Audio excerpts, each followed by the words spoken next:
ang panitikan at ang dalawang anyo at mga uri nito.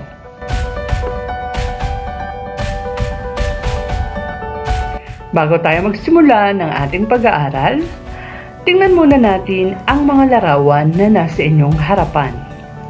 Alin sa mga ito ang kinagigiliwan mong basahin at bakit? Alam ko na ang iyong isasagot. Ang nasa unang larawan.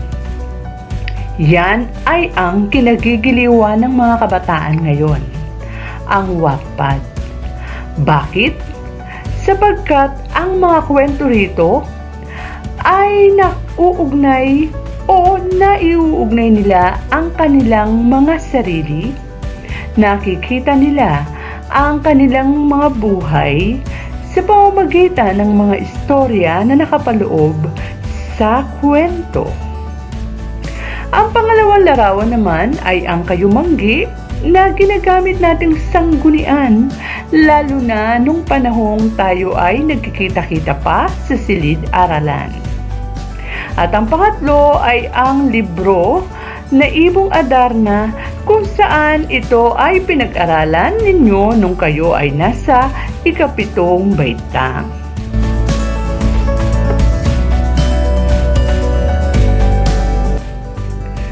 Paano mo iuugnay ang salamin sa panitikan?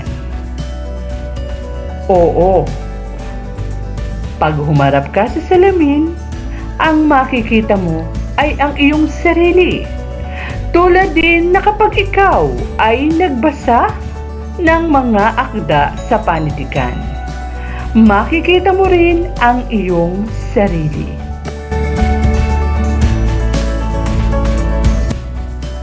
Ano ba ang panitikan?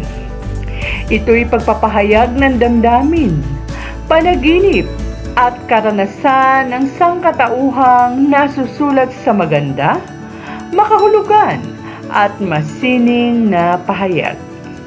Ito rin ay matatawag na salamin ng buhay.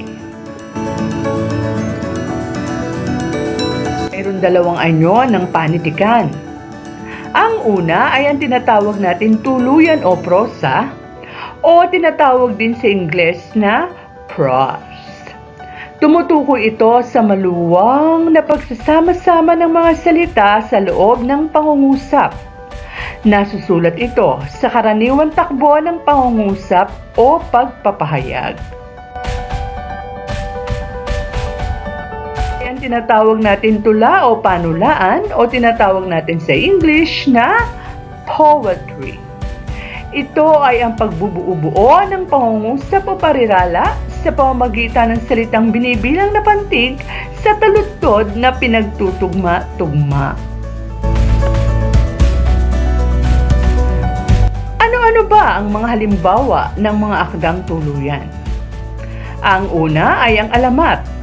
Isang uri na kung saan nagkukwento ito tungkol sa mga pinagmula ng mga bagay-bagay sa daigdig. Minsan sa mga pinagmula ng mga hayop o mga halaman. Ang napakapopular na halimbawa ng alamat ay ang alamat ng pinya. Anekdota. Akdang isinasalaysay ang mga kakaiba o kakatuwang nangyari sa buhay ng isang sikat o kilalang tao.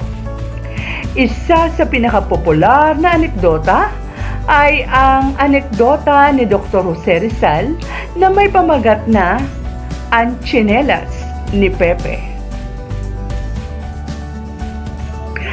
Nobela o katambuhay, isang mahabang kwentong piksyon na binubuo ng iba't ibang kabanata. Pabula, akda kung saan ang mga tauhan ay mga hayop. Nung tayo ay nasa elementarya, alam na alam natin ang pabulang, si Pagong at ang Matching. Parabola, ito ay mga kwentong may aral at talinghaga na kadalasan ay hango mula sa Biblia. Ang halimbawa nito ay ang Alibughang Anak.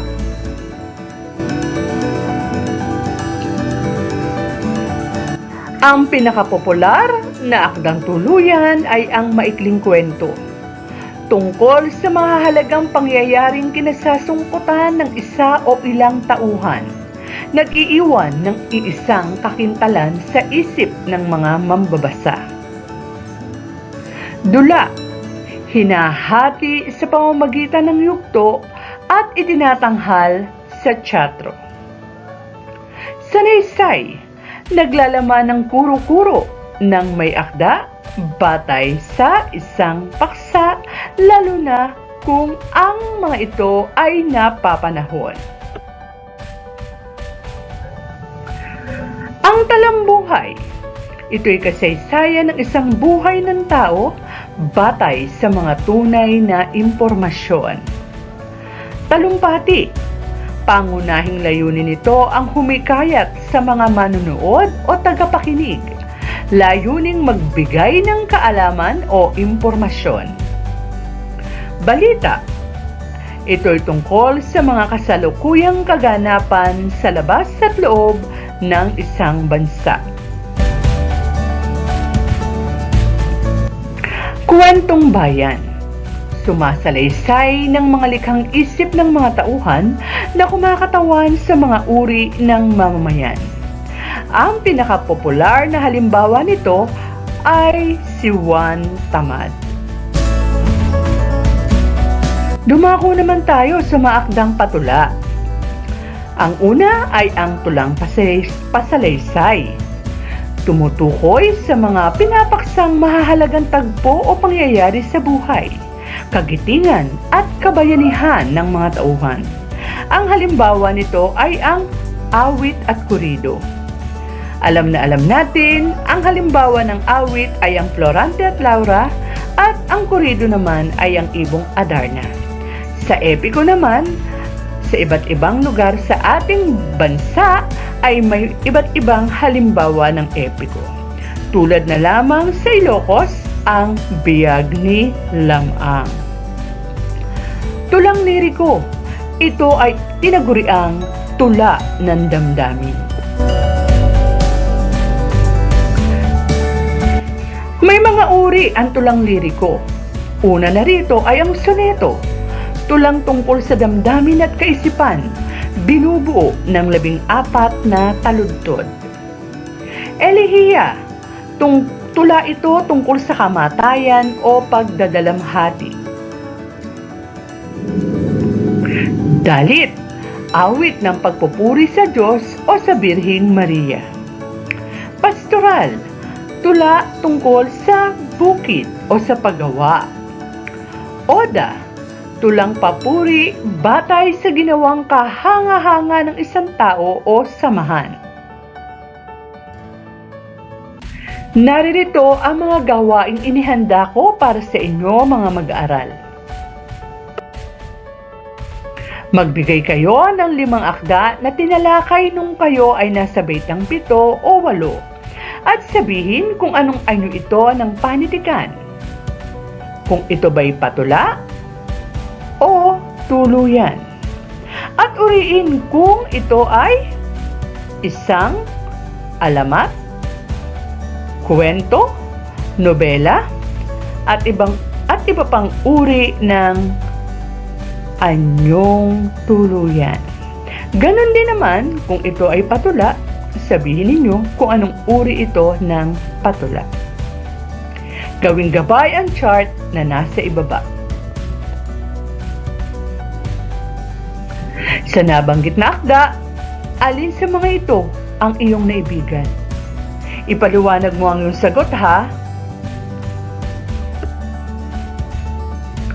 Siyempre, meron akong takda para sa inyo.